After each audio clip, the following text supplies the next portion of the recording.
I live alone in a small, rundown apartment. It's not much, but it's mine. I've always been a bit of a loner. No need for company, no need for friends. I keep to myself, work, come home, and sleep. Simple life. Nothing to worry about. Or so I thought. It started small, like these things always do. I'd be walking home from work, and occasionally I'd feel like someone was following me. I'd glance over my shoulder and see no one, just the usual people walking by. But every now and then, I'd get this weird, unsettling feeling in my gut, like I wasn't alone, like someone was just behind me, just out of sight. I ignored it, figured it was just paranoia. But then, it started happening more often. I'd hear footsteps behind me, matching my pace. When I stopped, they'd stop. When I sped up, they'd speed up. The hairs on my neck would stand up, and my heart would race. I'd turn around. Nothing. Empty street. But that damn feeling wouldn't go away. One evening after a long day at work, I came home and found the door slightly ajar. At first, I thought I had just forgotten to lock it, so I shrugged it off.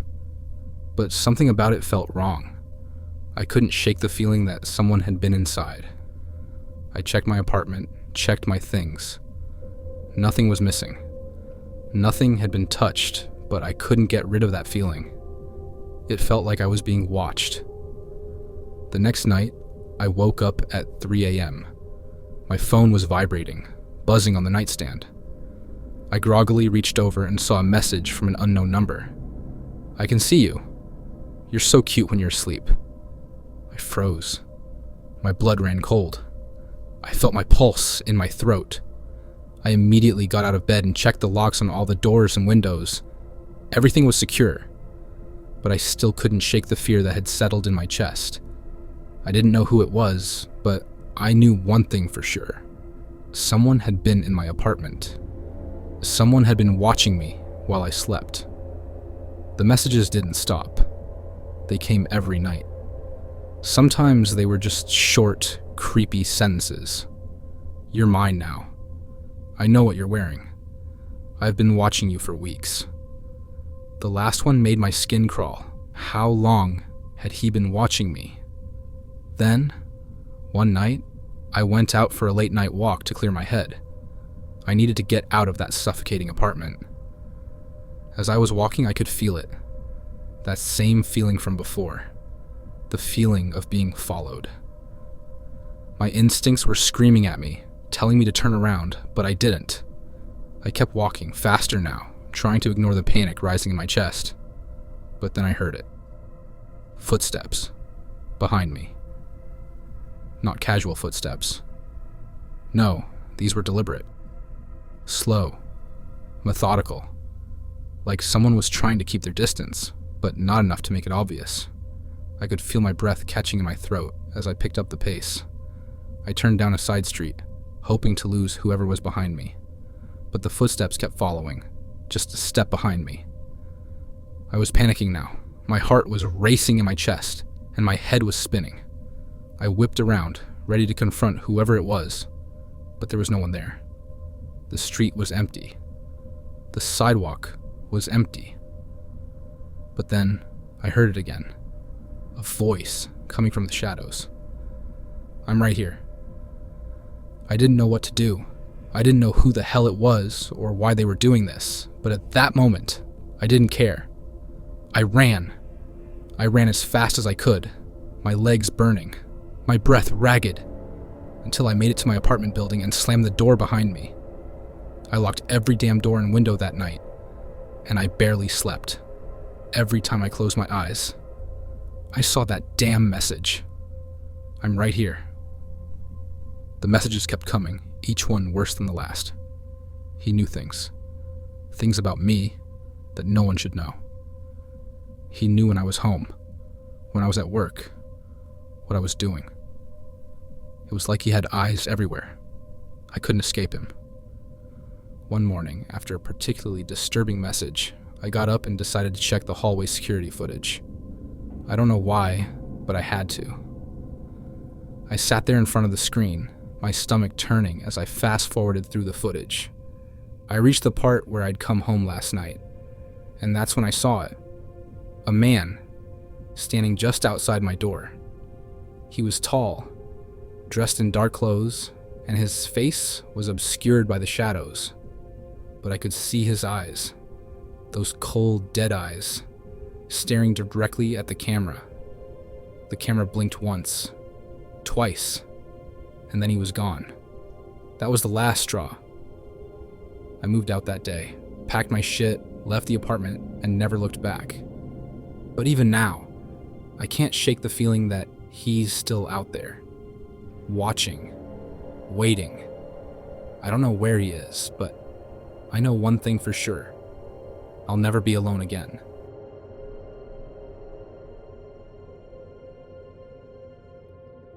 I never thought something like this would happen to me, but it did, and now I can't shake the feeling that I'm always being watched. It was a Thursday night, around 10:30 p.m. I had just finished my shift at the bar and was heading to my car in the parking lot behind the building. It wasn't a big parking lot, just a few cars scattered around, most people gone for the night. I've walked through it hundreds of times, but that night was different. There was a man standing near the far corner of the lot. He wasn't doing anything, just standing there.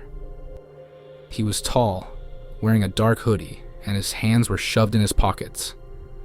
At first, I didn't think much of it.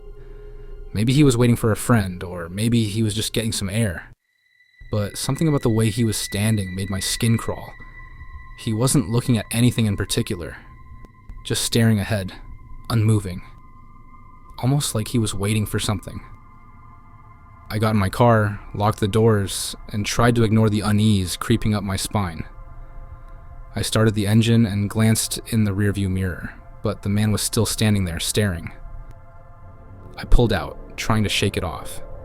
People hang out in parking lots all the time, right? As I drove down the street, I kept thinking about him. Something about the whole situation didn't sit right with me. I couldn't get rid of the feeling that I was being watched. My hands gripped the steering wheel tighter, and I kept glancing in my mirrors, expecting to see headlights following me. I knew it was stupid, but the thought wouldn't go away. I turned onto my street and parked in front of my building. I got out of the car quickly, locking the doors behind me, and rushed to the entrance of my building. When I looked back, I could see the streetlights casting long shadows in the parking lot, but I didn't see the man anymore. Maybe he had left. Maybe he was just some random guy. I went up to my apartment and tried to shake it off, but when I got inside, I noticed something odd. My front door was slightly ajar. I was sure I had locked it when I left. I checked the locks again, making sure everything was secure. The last thing I needed was to get paranoid over nothing. But that night, I couldn't sleep. I kept thinking about the man, the way he stood there, unmoving. It felt like he was waiting for something, or someone. And maybe that someone was me. The next few days went by uneventfully, but every time I left or came back to my apartment, I couldn't help but feel uneasy. It was like something was off, like I wasn't alone. My usual routine was becoming a source of dread. But I told myself I was being ridiculous. Then, a week later, I saw him again. I was walking back from the corner store, carrying a few bags of groceries.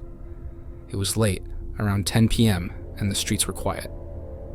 As I passed the parking lot, I saw him again. Same hoodie, same posture. Standing near the same spot in the lot, staring. But this time, he wasn't alone. There was a car parked nearby, and a woman was sitting inside, watching me. I felt a cold chill run down my spine. I didn't recognize the woman, but her eyes, they were locked on me, just staring with no emotion. I tried not to look, but I could feel their eyes on me. I could hear my heartbeat in my ears. As I reached my building, I turned quickly and hurried inside, locking the door behind me. My hands were shaking as I set the groceries down. I couldn't stop thinking about the man and the woman. They hadn't done anything. They hadn't even spoken to me.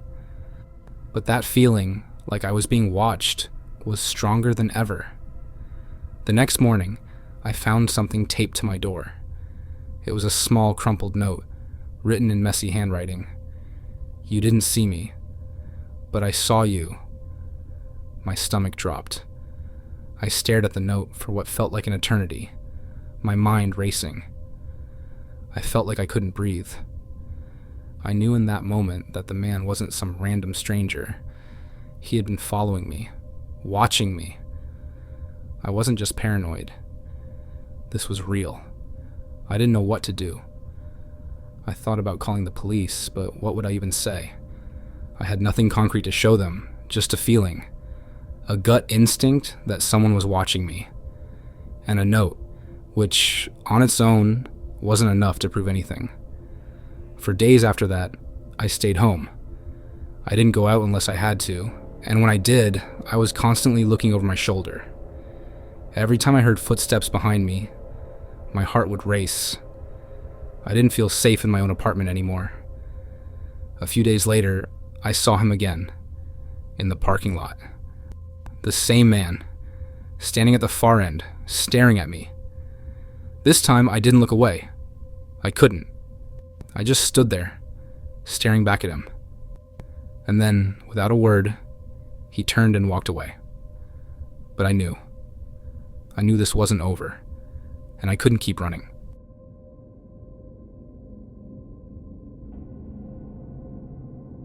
I first noticed him 3 months ago. At first, I thought it was nothing, just some guy I happened to see around the city. I take the same route to work every day, stop by the same grocery store once or twice a week, and grab coffee from the same shop on the weekends. It's normal to see familiar faces when you have a routine, but this was different. At first, it was small things. I'd see him on my train to work, sitting a few seats away, looking down at his phone. Then, I'd see him again in the evening on my way back. I chalked it up to coincidence. Maybe he lived near me and had the same commute. But then, I started noticing him at other places. In line behind me at the grocery store, sitting at a table across from me at the cafe, walking a few paces behind me on the street. The first time I really felt unsettled was when I stopped at a gas station on my way home from work. It was late, around 11. I was filling up my tank when I saw him across the lot, leaning against a car that didn't look like it belonged to him. He wasn't doing anything, just standing there, staring in my direction. That was when I knew. This wasn't a coincidence. Things start changing. I tried to convince myself I was being paranoid. Maybe I was just noticing him more because I was looking for him. But then, things started happening that I couldn't explain away. One evening, I came home to find my mailbox open. It wasn't broken, and nothing was missing, but I knew I had closed it that morning. A few days later, I noticed my bedroom window was unlocked when I was sure I had locked it before leaving. Then came the phone calls. At first, it was once or twice a day. I'd answer, and no one would say anything. Just silence, then a click as the call ended. Then they started happening more often, sometimes in the middle of the night. I blocked the number, but it didn't help. The calls kept coming from different numbers, always the same silence on the other end. I started feeling paranoid all the time. I'd check over my shoulder when walking home, take different routes, and keep my curtains closed. But no matter what I did, I still saw him. I'd catch a glimpse of him across the street or reflected in a store window. Always watching, always just far enough away to make me question whether I could do anything about it. A line crossed. Last week, I woke up to find my front door unlocked. I knew, without a doubt, that I had locked it before going to bed. I checked the whole apartment, but nothing was missing. Nothing was out of place. But the thought that someone had been inside while I was sleeping made my skin crawl. I went to the police that morning. I told them everything. The man I kept seeing, the phone calls, the mailbox, the unlocked door. They listened, took some notes, and told me there wasn't much they could do unless he actually threatened me or committed a crime. They suggested I change my locks and install cameras. That was it. So I did what they said. I bought a new deadbolt and installed a security camera outside my door. That night, I finally slept a little easier, thinking maybe I had taken back some control. Then, the next morning I found the note. A single piece of paper slid under my door with 3 words, written in neat, careful handwriting. See you soon. The final straw. I didn't go to work that day. I called in sick and spent the whole morning checking my cameras. The footage from the night before showed nothing. No one had come near my door.